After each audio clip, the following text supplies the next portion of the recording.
Já, komiði sæl og blessuð. Við ætlum að halda áfram með þann sívinsæla lið samstöðvarinnar óþekkti þingmaðurinn. Sumir vilja meina að þátturinn ætti að heita óþekki þingmaðurinn. En kannski getur það farið saman í einhverjum tilvikum, ég veit ekki hvort það verður þannig í dag. En með óþekkti þingmaðurinn þá ræðum við einhvern af hinnum fjölmörgu glænýju þingmönnum sem þjóðin svona kannski aðeins að reyna að kynnast og við erum að reyna að komast undir húðina, undir skilina. Við erum að reyna að kynnast þessum þingmönnum persónulega. Þetta ekki þáttur þar sem að þeir eru spurður helstu stefnumál eða svoleiðis heldur. Viljum við reyna að fá einhverja tilfinningu fyrir því hvernig manneskjur óþekkti þingmaðurinn hverju sinni. Og hingað komin góður gestur, góður þingmaður, að mestu leyti óþekktur, Ingvar Þóroddsson. Ertu velkomin. Kærlega fyrir það. Ég gengst alveg við því að vera óþekktur þingmaður, einn af þeim. Veit ekki hversu óþekkur ég ennþá. Maður kemur í ljós þegar það kannski líður á þingið. Já, maður kannski svona fyrstu vikurnar þá svona leifir maður hlutunum að maður svona notar augun og eyrun og svo myndu sækja í því veðrið ef til vill. Já.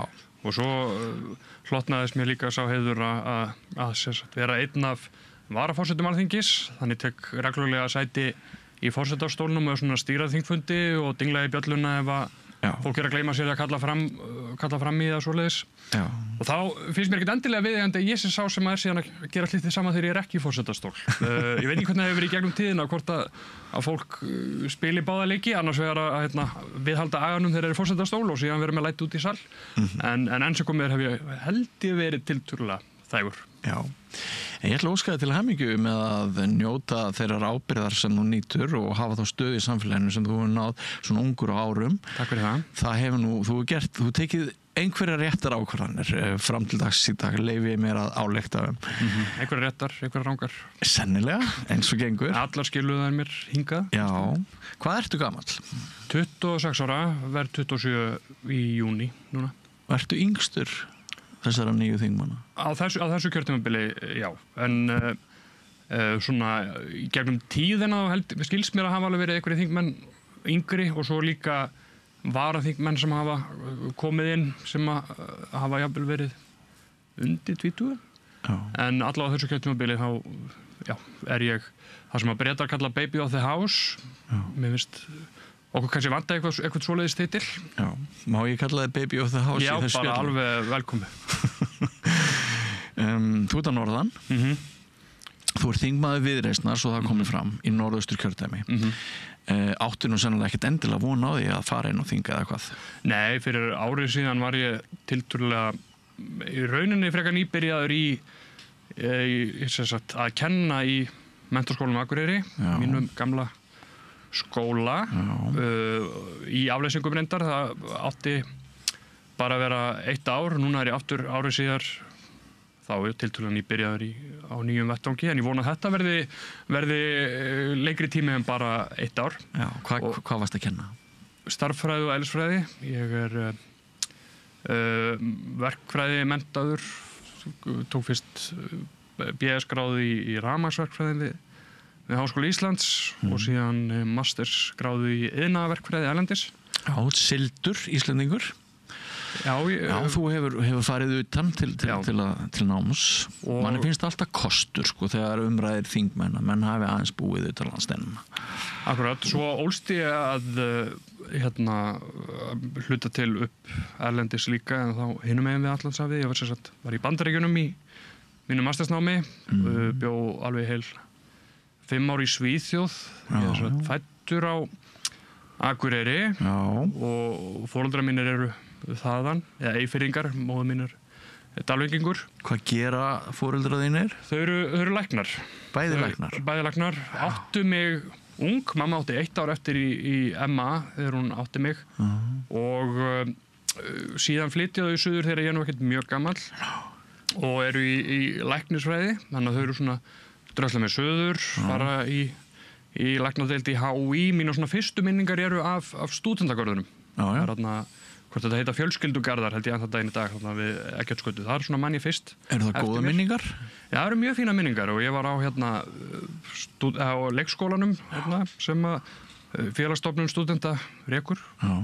Síðan einhverjum 20 árum síðan var ég sjálfur síðan í stúdentaráði meðal annars að ræða málefni þess leikskóla. En síðan þegar þau eru búin með grunnnámið sitt og ég þá 10-11 ára þá haldið út til Gautaborgar í Svíþjóð í sérnám og ég þá tók seinni 5 árin af grunnskóla göngunni þar og þegar þegar grunnskóla göngunni að ljúka þá var ég eiginlega bara orðinn mjög mikill svíi. Ég var eiginlega farin að hugsa á sænsku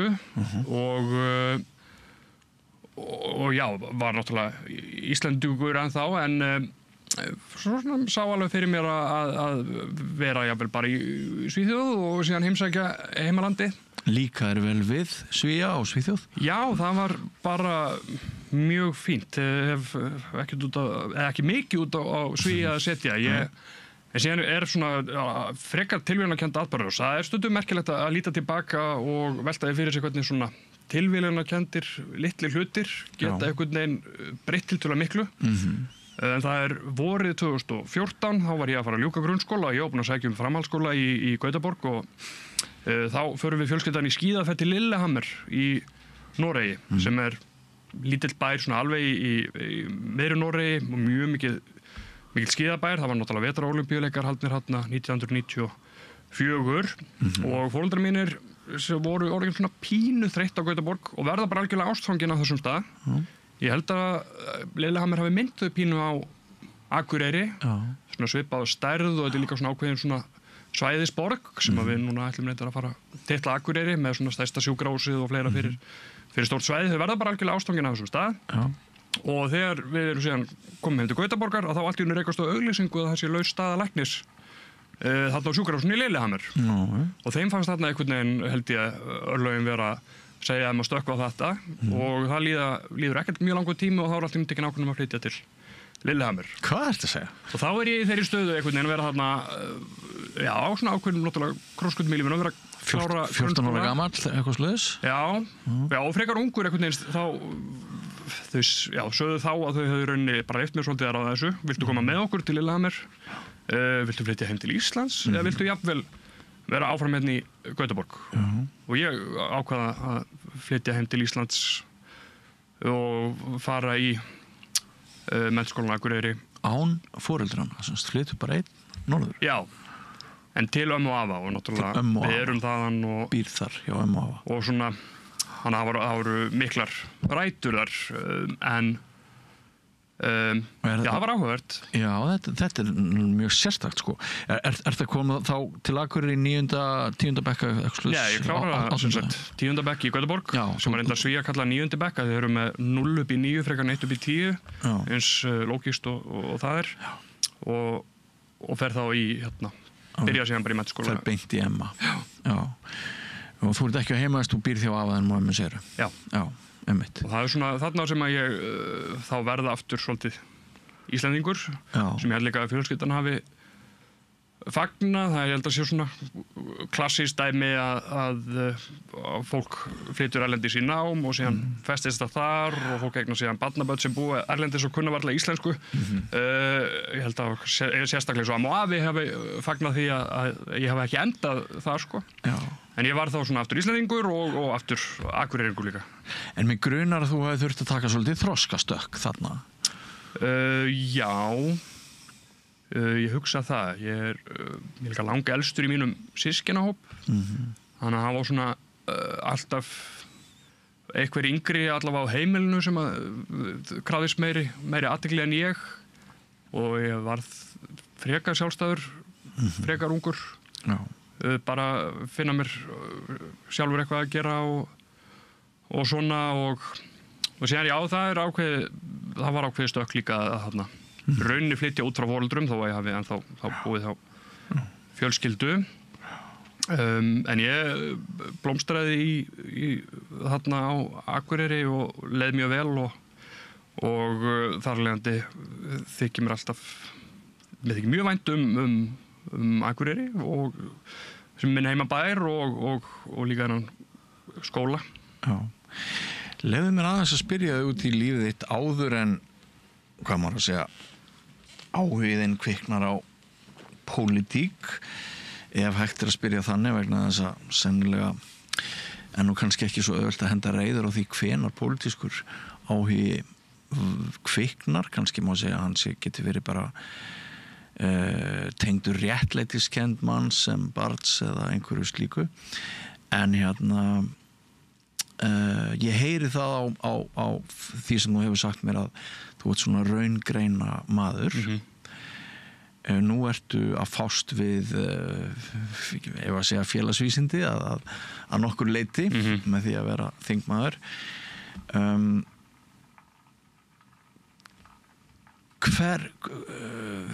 Þú minnist á árin þarna á leikskólanum á háskólasvæðinu, hvað vakti mestan áhugaðinn, hvernig bækur lastu, hvernig barn varstu, hvernig myndir þú svona lýsa hvað ég að segja, tímabilinu 5-10 ára eða 5-15, hvað svona á hverju hafðirðu mestan áhuga? Já, það er mjög góð spurning. Ég var alveg held ég svona nett ofvirt barn með svona áhuga á mörgu. Ég las mikið Tinnabækurnar alveg reif þær allar í mig og Sástu hann sem fyrirmynd þína í lífinu að einhverju leyti? Já, og ekki síður Kolbeinn Kafteinn sem nú mjög skemmtilegur. Ég er með svona litla brjóststyttu á honum á litla kippinu minni. Já, skemmtileg. Mitt svona kannski helsta áhugamál á þessum árum var kvikmynda, eða svona myndbandsgerð. Þetta eru einmitt kannski þau ár sem að það kannski já, ég er í fyrsta skipti að verða svona eitthvað kannski fyrir fleiri en áður að kaupa eitthvað svona tækjabúnað og tölvur með góðu klippiforriti og mamma og pabbi kaupa sér hérna eitthvað Apple tölvu og upptökuvél og ég alveg fer mjög djúpt í það. Við vorum mikið að gera alls konar stuttmyndir, ég og vini mínir þarna í Hlíðaskóla. Var þar þessi fyrstu 5 ár grunnskóla göngunar og mér fannst rosalega gaman að síðan klippa þetta allt saman og var rosalega góður í að fikta, bara svona finna út úr hlutunum sjálfur, sko. Þú hefði nú kannski alveg getið orðið fjölmiðlamaður með að þetta. Tinni út að lesa tinna og þú ert að dunda við að klippa efni. Bara held ég að hefði mjög auðveldlega geta gerst líka ef að kannski einhver lítil tilvíðankennd atburðarás einhvern tímann hefði farið einhvern veginn öðruvísi. Ég ætlaði á tímabili að fara í það náttúrulega Gautaborg verandi 600.000 manna borg, það eru margir framhaldsskólar og kannski meiri sérhæðing í boði bara því að þetta er stærra svæði. Ég ætlaði að sækja svona, framhaldsskóla sem var bara með sérstaka áherslu á svona kvikmyndagerð og alls svona tækni því tengdu, sko. Ég ætlaði að verða leikstjóri á tímabili. En síðan hef ég alveg skipt áhugasvið og framtíðar áform eins og nærbuxur. Já, það er bara þannig. Og gerist það þá bara eldsnöggt? Það getur gert eldsnöggt og það er ekki endilega ég missi áhuga á okkur öðru. Heldur það bara svona, ég get stokkið mjög hratt á milli. Það hefur eiginlega alltaf verið þannig. Líka þegar ég var að ganga þennan akademiska veg í verkfræðinni að hann var þá öfundaði ég stundum bekkjarfélagana mína sem voru bara fundið eitthvað svona mjög ákveðið sem að þeim bara langaði að sökka sér í og verða jafnvel bara best í heimi í eitthvað svona mjög takmörku. Ég hef aldrei einhvern veginn getað það. Ég stekk mjög hratt á milli hluta, hvort sem er einhvern veginn áhuga svið líka í pólitíkinni. Og kannski er það eitt kostur við að vera þingmaður að ég hef áhuga á mjög mörgum málefna sviðum. Ekkert mannlegt óviðkomandi? Nei, og það er mér enginn af þeim fastanefndum alþingi sem ég geti ekki hugsað mér að vera í. Ég er í fjárlaganefnd og allsherjar og menntamála nefnd og ég svona núna eftir fyrstu 2 mánuðina eins og inn í fjárlaganefnd að þá hugsa ég að svona að það sé ekki verra að vera með svona ákveði talnalæsi og það eru alls konar reikniformúl og bakvið hitt og þetta sem að við erum að steyðast við til að taka ákvarðanir þannig að ég hugsa að það sé ekki verra eins og í mínu tilfelli að hafa þennan bakgrunn í verkfræðinni. Hlýtur bara að vera mjög gott. Sko, tókstu snemma ábyrgð sem elsta barnið, varst að passa systkinin þín og svona? Já, það var eiginlega bara svolítið eitthvað sem að ég annars verður að taka ábyrgð á sjálfum mér, líka einmitt svolítið að taka ábyrgð á yngri systkinum. Við erum 4 og við erum mjög dreifð aldurslega. Það er 6 ár í systur mína sem kemur á eftir mér og svo 6 ár í bróður minn sem kemur þar á eftir og svo 3 ár í þá yngstu og foreldrar mína hafa nú stundum bölvað því að þau hafa einhvern veginn í mjög mörg ár verið með barn á leikskóla og bleiualdri en þau hafa svo sem engum að kenna nema sjálfum sér það sko. En mér finnst það það gerði það verkum með að maður kannski þurftu stundum að bera ábyrgð líka bara að vera ekki fyrir sko. Þegar það eru einhvern veginn að þú ert 12 ára þér finnst kannski verið eitthvað vesen í þínu lífi sem að foreldrar eiga að sinna en það er bara, þetta er bara þetta eru smámunir þú ert með lítil börn á heimilinu sem eru bara slösuð og grænjandi og söng og eitthvað sko, það var bara þín vandamál komast ekki að sko. Og það er kannski eitthvað sem ég held að mörg svona elstu systkin í stærri og dreifðari systkinahópum kannast við sko. Já. Ég er yngstur, þannig að ég veit ekki hvað það en sko varstu sterkur félagslega? Áttirðu góða vini? Já, ég hef alltaf átt öll með að eignast vini var samt svolítið svona lítill í mér sem allavega svona unglingur til að byrja með. Geturðu skilgreint það aðeins betur? Já, ég var svolítið síðan ég man eftir mér það var alltaf svona rosalega mikla svona efasemdir alltaf í kollinu sko. Að ég væri ekki nógu góður í hinu eða þessu og kannski veigraði mér við að heyri einhverjum og spurja hvort hann vildi leika því ég var bara búin að ákveða fyrirfram að myndi ekki hafa áhuga á því. Hafðirðu orðið fyrir einelti eða einhverjum svona? Nei, nefnilega ekki. Ég hef alveg stundum hugsað þetta og velti fyrir mér einhvern veginn hvaðan þetta kom. Vanmátturinn? Já. En það breyttist svolítið á menntaskóla árunum. Þá byrjaði ég að einhvern veginn fann ég kjark til að bara taka meira pláss og réttir þú bakinu? Já, og þau svona menntaskólanum hjálpuðu mér við það að bara svona þóra að taka pláss og vera ekki alltaf að efast sjálfan sig allavega ekki svona í óhófi. Þú segir þau í menntaskólanum, hverju áttu við? Hverju hjálpuðu þér í menntaskólanum við það? Bara einhvern veginn bara samnemendur og svona samfélagið sko. Já. Ég hef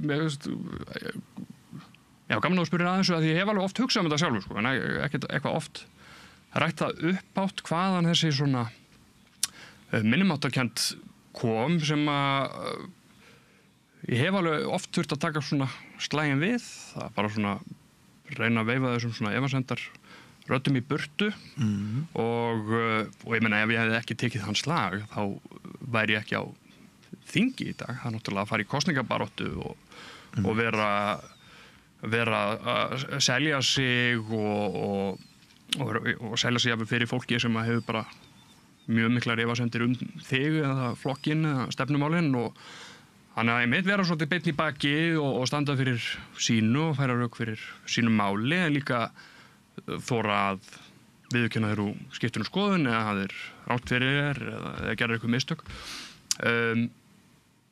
Ef ég hefði ekki tekið þessa slagi kannski fyrir á lífsleiðinni þá hefði þetta verið talsvert erfiðar að fara á stæði þessa vegferð sem kom mér inn á þing.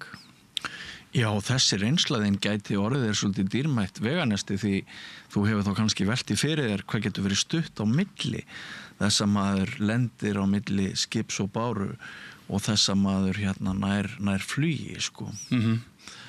Því að það stundum svona ákveðin dómharka í samfélaginu að við gleymum stundum hver bjargir okkar eru mismunandi bara á meðgöngu og við fæðingu og okkur hættir kannski til að einfalda mjög flóknar hluti með því að stimpla og afgreiða og við annarkvort hömpum og þetta alveg geggjað eða alveg ömurlegt sko. En til dæmis mín reynsla í lífinu svo bara svo ég leggi það líka borðið með þér að það getur bara nánast verið tilviljun hvort maður lendir í öldinni eða brýst upp sko. Þannig að það segir mér að það kannski líkur á að þú munir sýna í störfum þínu sem þingmaður alls konar fyrirbrigðum víðsýni og mildi sem að kannski hefði ekki þurft að vera ef þú værir silfurskeiðungur sem aldrei hefðir þurft að glíma við neinar efasemdir. Skilurðu hvað ég á við? Ég held ég skilji hvað það við og ég hef allavega sko alla tíð í stjórnmálum ekkert endilega eftir núna að ég einhvern veginn steig að festu inn á hið pólitíska svið og fór í kosningabaráttu og síðan inn á þing en bara svona alltaf í svona umræðum pólitík hefur svona reynt að tileinka með það að virkilega skilja hvaðan eitthvað kemur sem annarar skoðunar, ekki endilega afskrifa það sem annarkvort að viðkomandi viti ekki hvað hann sé að tala eða hún finnist það sem honum finnst bara vegna einhvers bakgrunn eða sé að geta einhverja hagsmuna þetta raunverulega og þá ekki að segja að geti ekki stundum verið þannig en ekki ákveða fyrirfram að það sé raunin að viðkomandi annarkvort viti ekki hvað hann sé að tala sé bara vitlaus eða komið frá okkur vondustað. Einmitt, akkurat þetta að reyna að skilja að langa til að skilja þetta náttúrulega bara svo stór hluti af ferðalaginu sem lífið ekki satt? Jú, klálega og ég held að hefur aldrei verið mikilvægir en kannski núna þegar við sjáum þessa polariseringu og svona ákveðin skotgrafa hernað í pólitík bara alþjóða vísu. Mér finnst að vera minna hér en víða erlendis. Ég hræddur að kannski að við séum í auknum mæli að flytja það inn og bara þessi þróun sem oft talað að samfélagsmiðlar hafi náttúrulega átt að færa okkur nær hvort öðru en hefur í mörgum skilningi fært okkur fjær hvort öðru að þarna finnst mér mjög mikilvægt að fólk leggi sér fram við að sjá manneskjuna sem að þau eru ósammála og kannski reyna átta sig á því hvernig þau komust að þeirri niðurstöðu sem að þau komust að án þess að gera ráð fyrir að það séu eitthvað annarlegt þar að baki eða að við komum til einfallega að skilja ykkur hvað hann að tala. Einmitt. En hefði það geta svona var það slembival að þú þingmaður Viðreisnar í dag? Hefðirðu allt eins geta verið þingmaður Framsóknarflokksins, Sjálfstæðisflokksins eða einhvers annars flokks?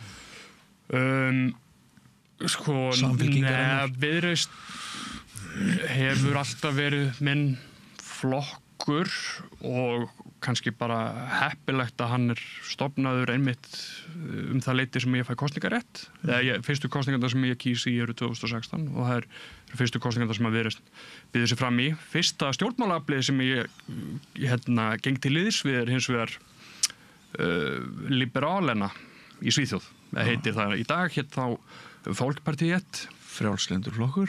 Já, og rauninni sístu flokkur Viðreisnar, svona mestu Evrópusinnarnir. Þau eru náttúrulega í Evrópusambandinu, en þar það frekar að þau eru sá flokkur sem tala mest fyrir evruaðild. Þau tala pínu um evruna eins og kannski Viðreisn á Íslandi talar um Evrópusambandi. Ég skil. Og ég varð mjög áhugasamur pólitík þarna eitthvað svona 13-14 ára. Það voru mjög áhugaverðir hlutir í gangi í Svíþjóðu líka þarna pólitískt sem að vakti áhuga og ég las stefnuskrár allra flokkana. Fyrrandi samt hvorki nógu gamall til að ganga til liðs við þá. Ég með kosningarétt þó ég væri nú gamall, en ég kynnti mér alla flokkana í þaula og ég komst að svona þessari niðurstöðu að ég væri svona frjálslyndur, markaðsinni, það að segja svona í efnahagsmálum kannski, frekar hægra megin við miðju og svona bara með ákveð ónæmi fyrir svona forræðishyggju og síðan líka hafði ég mikla trú á Evrópusambandinu sem svona projekti. Þannig að ég hef alltaf einhvern veginn verið á þeim stað, það því ég hef náttúrulega skipt skoðanir og alls konar málum í gegnum tíðina, en svona kannski mín grunngildi hafa nokkurn veginn alltaf verið þau sömu og það svona, og þau breyttust ekkert þegar ég kom heim og þegar Viðreisn var stofnaður, eða Viðreisn var stofnuð, að þá sá ég, heyrðu, þarna er fólkpartíet, íslenska fólkpartíet mætt, ég ætla að skoða það og samt ekkert í ykkur svona blindni, að þarna að ég væri bara búin að ákveða mér einhverja línu og ætlaði bara að vera á henni og þess vegna stökkva Viðreisn, heldur kynnti ég mér málin vel og sá og hef bara, alltaf fundið því eiga heima pólitískt þarna. Og það ræður alþjóðahyggjan miklu eða mestu? Já, svona þessi bland af alþjóðahyggju, frjálslyndi og svona hóflegri markaðshyggju. Já. Í síðustu bók sem ég skrifaði þá ræddi ég við viðmælendur sem að töldu það dálítinn akkilesar hæll á stjórnsýslu okkar Íslendinga í tímans rás að svona hinn dæmigerði þingmaður hann fæddist þarna einhvers staðar í Vesturbænum og fór í Hagaskóla og svo fór hann í MR og svo fór hann í HÍ í lagadeildina og svo fór hann niður á Alþingi. Þetta er bara þetta er allt á sömu hundaþúunni sko. Þurftir aldrei að labba nema 500 eða 700 metra í einu sko. Og þarna er það þingmaður og svo ræður landinu sko. Þetta er gjarnan sjálfstæðismaður. Og mér finnst og viðmælendum mínum í þessari síðustu bók við höfum mjög mörg okkar hugsað að þetta er náttúrulega mörguleiti svolítið, það vantar svolítið upp á það sem þyrfti kannski að vera þegar umræðir þingmenn þjóða. Það sem nefndi ég áðan að þá vissi ég nú ekki að þú hefðir svona alþjóðlega sögu. Ég hafði ekki kynnt mér það hver þín saga væri, ég vildi bara fá þig til þess að segja okkur hana því að mér finnst það oft best í þessu. En sko ég held að mörg okkar upplifum það einmitt sem í retrospektinu sem akkilesar hæl hve margir einangrunnar sinnar hafa verið við stjórnensar land svo í rauninni hvað hugarheimur þeirra er smár. Sá sem hefur aldrei samanburð sá sem hefur aldrei búið í útlöndum hefur aldrei litið heim hann er allt öðruvísi manneskja heldur en þeir sem eru alltaf á sömu hundaþúunni og þetta er nú svona, ég veit ekki hvort það er einhver spurning á leiðinu út úr þessu randi mínu, þessu monolog en mér langar bara svona að leggja það á borðið ég held að sko getum við ekki verið sammála það að hinir 9 tímar stjórnmálan á Íslandi, hvað sem verður inngöngu í ESB eða annað getum við ekki verið sammála það að þetta ætti nánast að vera inntöku skilyrði fyrir það að vera í ráðastöðu eins og vera þingmaður á Íslandi að þú hafir einhvern samanburð við útlönd miðað við það sem verið hefur. Inntöku skilyrði og ekki inntöku skilyrði, ég er náttúrulega hlindu því að og örugglega við öll að þingið sé svona eins næst því og kemst að vera einhvers konar þverskurður en svo ég kannski stökkvað tilbaka eins og það sem ég var að segja áðan að ég svona reyni ekki að fyrirfram afskrifa fólk kannski vegna bakgrunns heldur reyni bara svona að mæta þeim rökum og hlusta á þau rök sem þau hafa fram að færa að þá held ég að einhver sem hefur ferðast víða, búið víða gæti allt eins komist að þeirri niðurstöðu að Evrópusambandið sé vitleysa. Ég lendi einmitt í því að því að þarna í kosningabaráttunni 2021 að þá einhvern veginn ákvaði ég að allir sem hefðu búið í Evrópusambandinu væru hlynnt Evrópusambandsaðild og ég væri og fór oft inn í samtöl við fólk sem ég vissi að hefði búið á Norrlöndunum eða annars staðar bara búin að gefa mig þá forsendu en lendi síðan í því að að stundum var það ekkert endilega raunin. Þannig að auðvitað getur fólk með alls konar bakgrunn samt, kannski jafnvel gengið nákvæmlega á sömu leiðina en komist að mismunandi niðurstöðu og eins öfugt alltaf þegar ég var að tala við bændur að þá ákvæði fyrirfram að það er rosalega erfitt samtala því að þeir væru svo rosalega gagnrýnir á sem sagt það að vilja ganga inn í Evrópusambandið. En það hefur ekkert heldur alltaf verið. Stundum hef ég einmitt bara tala við bændur sem eru mjög hlynnt í því. Þannig að fólk getur stundum jafnvel hafa gengið mjög svipaða leið en komist að mjög mismunandi niðurstöðu eða fólk sem hefur gengið mjög mismunandi leiðir og komist að sömu niðurstöðu eins og bara í mínum flokk. Það er dæmis eins og ég og Jón Gnarr erum mjög mismunandi bakgrunn og mismunandi staði í lífinu og mjög mismunandi reynslu en það fer mjög vel á með okkur tveimur og við svona sammálum mjög margt sem allavega hefur komið til tals hingað til eins og í þinginu. Já, það er fínt að þú bendir á þetta og haldir því til haga. Það er auðvitað ekki einsleitt hvernig við þróumst. Við getum verið sumir mestu heimsborgara sem ég þekki eru einmitt bara einhverjir Íslendingar sem að sumir hverjir hafa aldrei farið af þeirra eigin hundaþú en lesa bækur, fylgjast með listum og umræðu og svoleiðis, verða dýnamískir og síkvikir í eðli sínu með því.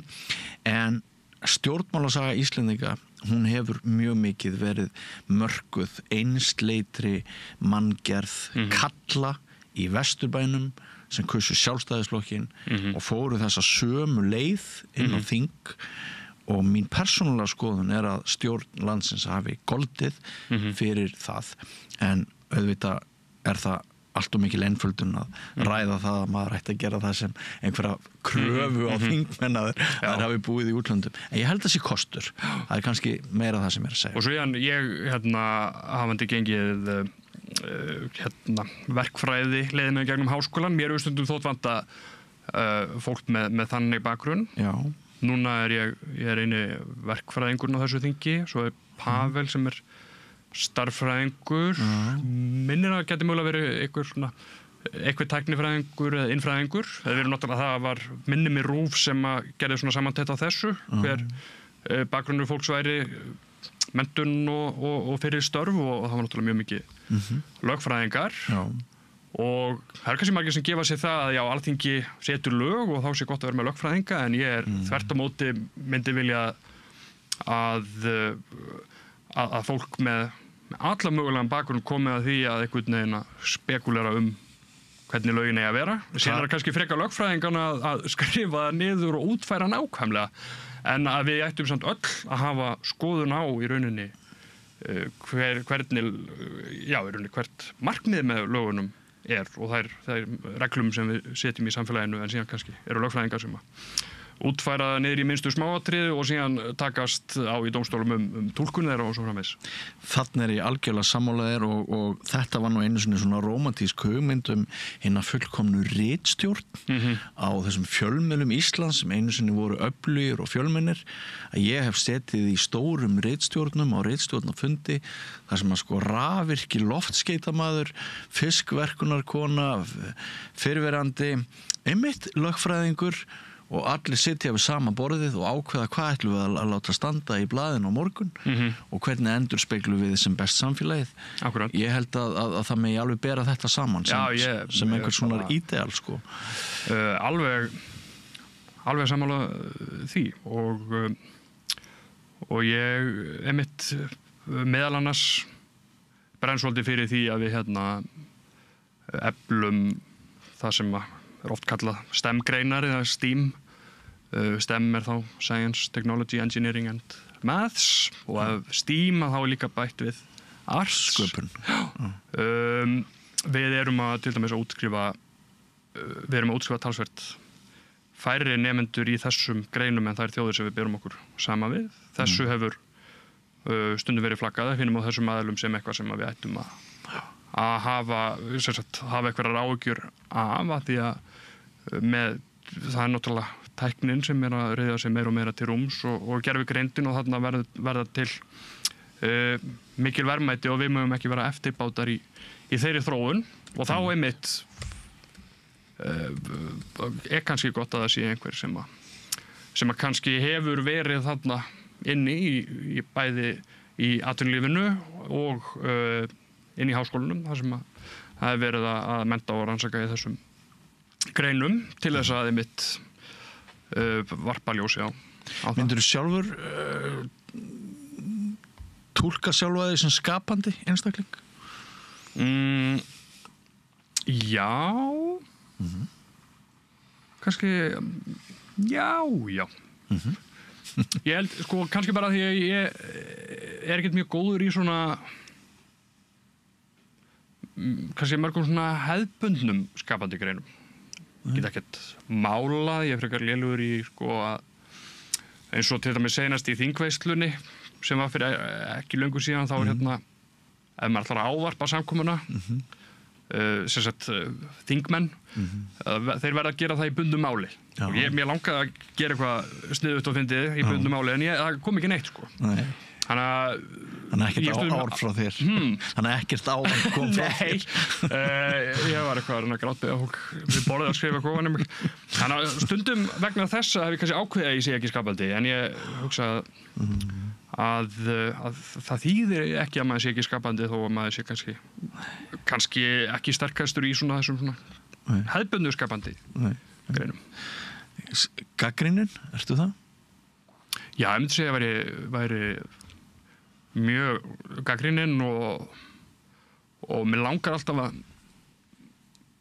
að skilja allt og ég finn jafnvel að það er náttúrulega mjög mörg mál sem kom í gegnum þingi og oft mjög flókin og þykkir bunkar af frumvörpum og fylgiskjölum. Ég finn alveg að það fer að verða áskorun en mér langar alltaf að soka mér stjúpt í málunum og ég geta því mér langar ekki að vera á grænatakkanum á okkur sem ég skil ekki. Þannig að jú, ég myndi klálega að segja að ég væri gagnrýnin en maður verður líka að læra að treysta til dæmis treysta og sleppa og treysta og sleppa og svona þú munt ekki geta skoða öll þessi máli jafnvel eins og þú myndir vilja tíminn er takmarkaður og allt það. Þannig að til dæmis ég er í allsherjar- og menntamálanefnd með Grímssyni og stundum þarna eða koma bara einhver mjög löng frumvörp breytingar á lögum til dæmis landamæragæslu og það er ekki nóg að bara lesa frumvarpið heldur til að raunverulega skilja að það var svo margt annað sem maður þyrfti líka að skoða þetta bakvið þá þarf maður stundum bara að taka skrefið og bara já, nei, Grímur, ef þú segir þetta sé gott og ég veit að við erum einhvern veginn deilum mörguleiti grunngildum og við erum náttúrulega í sama flokknum ef þú segir þetta sé gott, að þá treysti ég því. Finnum maður til smæðar sinna þegar maður situr við hliðina á einu færasta rannsóknar lögreglu sérfræðingi landsins áratugum saman? Já, það er alveg oft sem að maður fær, hvað heitir aftur íslenska, lottara heilkennið, imposter syndrom. Það ég ætla ekki að neita því að það svona læður stundum að manni þegar maður er með einhvern veginn.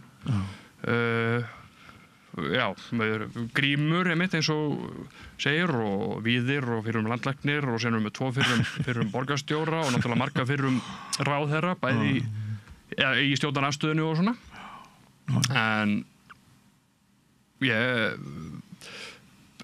hef einmitt kannski eins og ég nefndi alveg upphafi hef svolítið tekið slaginn við mín og svona efasemdir sjálfa mig sem eru svona alltaf að læða stað, auðvitað maður alltaf efast sjálfa sig í einhverju hófi og það sem maður er að gera en ég held mér hafi tekist ágætlega til að þó að þetta lottari helginni komi upp að svona halda aftur að því og bara, ég má samt alveg þjá mig þetta eins og hver annar þingmaður. Já, og þeir til varnar þá myndu margir finna sko svona til smæðar sinnar með þessi viðmið sem eru í kringum þig núna. Það verður nú bara að segjast eins og er að ef þeir tekst að dansa þennan dans á þess að fótbrjóta þig, þá er það bara sigur sko. Þegar þú ert komin ekki reyndari en þú ert, ekki eldri en þú ert inn á þetta svið. Ég veit að það er reyndar á þínum aldri sem að maður heldur að maður geti allt. Já. Ég reyna að vera svona nokkuð meðvitaður að það er náttúrulega mjög margt sem að ég ekki veit og ekki kann en ég allavega legg mig allan fram við að kenna mér þau mál til hlítar sem að koma svona inn á mitt borðið eða þingsins og taka upplýsta ákvörðun með hag allra fyrir brjósti. orðið auðmýkt, þú ert aðeins að daðra við það. Já. Ég svona vera og ég hef reynt að tileinka mér það bæði í kosningabaráttunni og eftir að þegar einhver kjósandi þegar ég að ferðast gjörða með að þess svona eitthvað blaðamaður spyr mig hvað í gangi með þetta, af hverju ertu að gera þetta í staðinn fyrir að reyna að klóra með einhvern veginn út úr því að bara vera þá frekar hreinskilinn, heyrðu ég þekkit ekki, en ég skal gera mér allar besta við að kanna þetta og kannski þá koma aftur tíðin með svar einhvern tíma seinna. Mjög gott. Ég spurði aðeins út í vini áðan, áttu kærasta, kærustu eða konu eða hvernig sú staða? Nei, ég bæði einhleypur og barnlaus sem að